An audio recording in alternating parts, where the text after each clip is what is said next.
देखिए, जल संसाधन की दुर्बलता को दूर करने के लिए सरकार ने कौन सी नीति अपनाई है। देखिए, यहाँ देखिए दुर्बलता, इसका मतलब क्या होता है कि पानी दिनों दिन क्या हो रही है, मजबूत हो रहा है कि हानि का कम हो रहा है, बोलिए कम हो रहा है ना। यही है, कहते हैं कि जल संसाधन के दुर्बलता को दूर करने के लिए सरकार ने कौन कौन सी योजना अपनाती है ना, इसके बारे में पढ़ते हैं। देखिए, सबसे पहले क्या था इसमें, जल संसाधन की दुर्बलता को दूर करने के लिए सरकार ने सितंबर 1987 में, कब बोलिए 1987 में राष्ट्रीय जल नीति की घोषणा की। कब गया बोलिए 1987, सितंबर 1987 राष्ट्रीय जल नीति की घोषणा की। देखिए, ये एक संस्था है, ये क्या बोलिए संस्था है जो किस पे काम करेगा, ओनली जल के लिए। किसके लिए काम करेगा बोलिए, ओनली जल के लिए। अभी मान लीजिए एक कोई है बिजली विभाग का बोर्ड, तो बोलिए वो बिजली विभाग का बोर्ड है तो खाली वो बिजली का काम करेंगे कि चल जाएंगे कृषि कार्य करने के लिए, बोलिए बिजली काम करने के लिए, है ना। अगर जो कृषि विभाग है, बोलिए क्या कृषि विभाग का कोई कर्मचारी जाएंगे बिजली विभाग काम करने के लिए? नहीं जाएंगे। इसका मेन काम है बिजली को ही देखना, कहाँ बिजली क्या क्या है, कहाँ बिजली कैसे पैदा करेंगे, कैसे कहाँ पहुंचाना है। लेकिन कृषि विभाग का काम है क्या, कैसे हम कृषि को आगे बढ़ाएंगे, क्या क्या हम कैसा बीज तैयार करें, कम से कम ऐसा बीज तैयार करें जिसमें कम खाद देने पे भी अच्छा उपज हो, है ना, यही सोचेगा ये।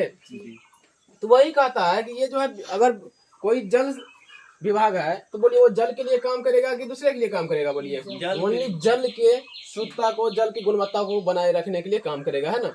जल की गुणवत्ता का मतलब बोलिए जल में कभी भी उस क्या हो, उसमें अशुद्धि ना आए। जल क्या हो, दिनों दिन जल जो हम लोग का जल का स्तर बोलिए गिर रहा है और बढ़ रहा है, बोलिए गिर रहा है, जल का स्तर क्या हो रहा है, गिर रहा है ना। तो वो कोशिश करेगा कि जल का स्तर पुनः कैसे ऊपर आए, है ना। तो इस पे मेन रूप से वो कार्य करेगा। उसका क्या काम, क्या नाम है बोलिए, राष्ट्रीय जल नीति। राष्ट्रीय जल नीति आपको ऑब्जेक्टिव आएगा कि राष्ट्रीय जल नीति का गठन कब हुआ, कहेंगे सितंबर 1987, सितंबर 1987 में।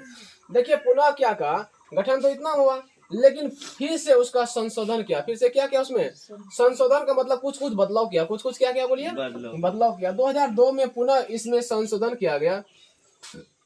इस नई नीति के तहत सरकार ने निम्नलिखित योजना को अपनाने की स्वीकृति दी। अब देखिए, जब संशोधन होता है क्या कुछ नया नया बात होता है कि नहीं होता है।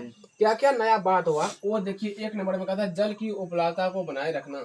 जल की उपलब्धता का मतलब बोलिए, अगर मान लीजिए हम लोगों के यहाँ चापाकल से पानी निकाल लेते हैं, जहाँ पे चापाकल नहीं है बोलिए वहां अगर पानी नहीं पहुंचाएंगे तो क्या वहाँ के जीव प्राणी रह पाएंगे, नहीं रह पाएंगे। उसका मेन उद्देश्य क्या हुआ कि जल की उपलब्धता को बनाए रखना, कभी भी जल की कमी नहीं होना चाहिए। चाहे इसमें करोड़ों रुपया, लाखों, कितना अरबों रुपया खर्च हो जाए, लेकिन जल की क्या होना चाहिए बोलिए, हमेशा उपलब्धता बनी रहे वहां पे।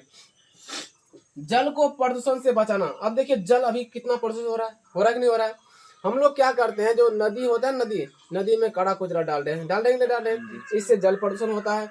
फिर उसमें कहते हैं कि अगर कोई सब का मतलब क्या होता है, लहास। सब का मतलब क्या होता है, लहास होता है। या कोई मवेशी मर जाता है तो हम लोग क्या करते हैं, डायरेक्ट उसमें नदी में जाके फेंक देते हैं, फेंकते हैं। इससे क्या होता है बोलिए, पानी शुद्ध होगा कि दूषित होगा, पानी दूषित होगा। तो उसको कहता है पानी को क्या करना, जल को प्रदूषण से बचाना। अगर जल का प्रदूषण का एक और कारण होगा, अगर हम अधिक से अधिक वृक्ष लगाएंगे ना, अधिक से क्या करेंगे बोलिए, वृक्ष लगाएंगे, तो अधिक से अधिक वृक्ष लगाने से क्या होता है कि वर्षा की संभावना ज्यादा होती है। वर्षा की संभावना क्या होती है, ज्यादा होती है। अगर वर्षा का पानी बोलिए शुद्ध होता है, क्या शुद्ध होता है, शुद्ध होता है ना। अगर जो वर्षा का प्योर पानी हो ना, वर्षा का पानी, उसमें आप खड़ा भी हो जाएंगे ना, आपको उसमें लाइन नहीं लगेगा। अगर मान लाइन का तार हम गिरा दिए पानी में, आप खड़ा हो जाए उसमें, तो आपको लाइन नहीं लगेगा, क्योंकि वो क्या है बोलिए, प्योर शुद्ध है।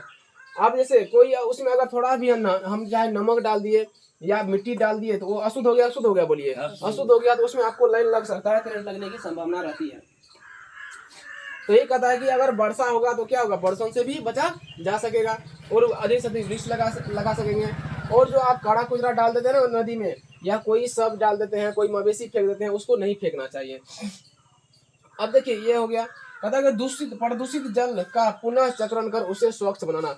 अभी हम लोग कितना भी कोशिश करेंगे क्या बोलिए, जल को पूरा तो प्रदूषित नहीं खत्म कर पाएंगे, कुछ ना कुछ दूषित होगा। कहेंगे कैसे, अगर हम लोग बोलिए स्नान करेंगे, है ना, स्नान करेंगे, फिर उसके बाद बर्तन धोएंगे, कपड़ा धोएंगे, तो उससे पानी वो क्या बोलिए शुद्ध होगा, अशुद्ध हो गया, अशुद्ध हो गया, उसको प्रदूषित करेंगे।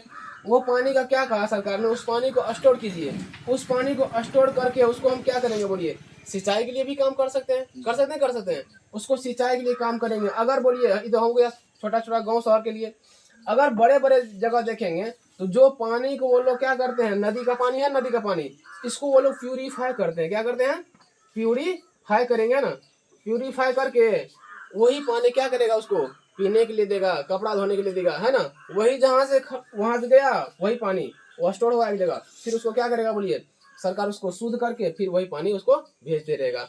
यानी गंदा पानी आप दीजिए हमको, सरकार कह रहा है, और सरकार क्या कर रहा है, वही गंदा पानी को हम साफ करके फिर आपको ही देंगे, है कि नहीं। तो यही इसी को कहते हैं पुनः चक्रण। पुनः चक्रण का मतलब समझे आप। हम लोग देखिए, हम लोग गंदा पानी उसको सरकार को दे देते हैं, है ना। किसके थ्रू बोलिए, नाली के थ्रू जाता है ना गंदा पानी। गंदा पानी तो पहुंच गया कहाँ, नदी में पहुंच गया, या बड़ा बड़ा जगह पहुंच गया, पोखर में पहुंच जाता है। सरकार क्या करता है वहां पे, फिर उसका क्या करता है, पुनः चक्रण करता है। पुनः चक्रण करके उसको स्वच्छ बनाता है, क्या बनाता है, शुद्ध करता है, प्यूरिफाई करता है। फिर वही पानी क्या करता है, पाइप के द्वारा फिर शहर में भेज देता है। ये इसी तरह से इसको कहते हैं पुनः चक्रण।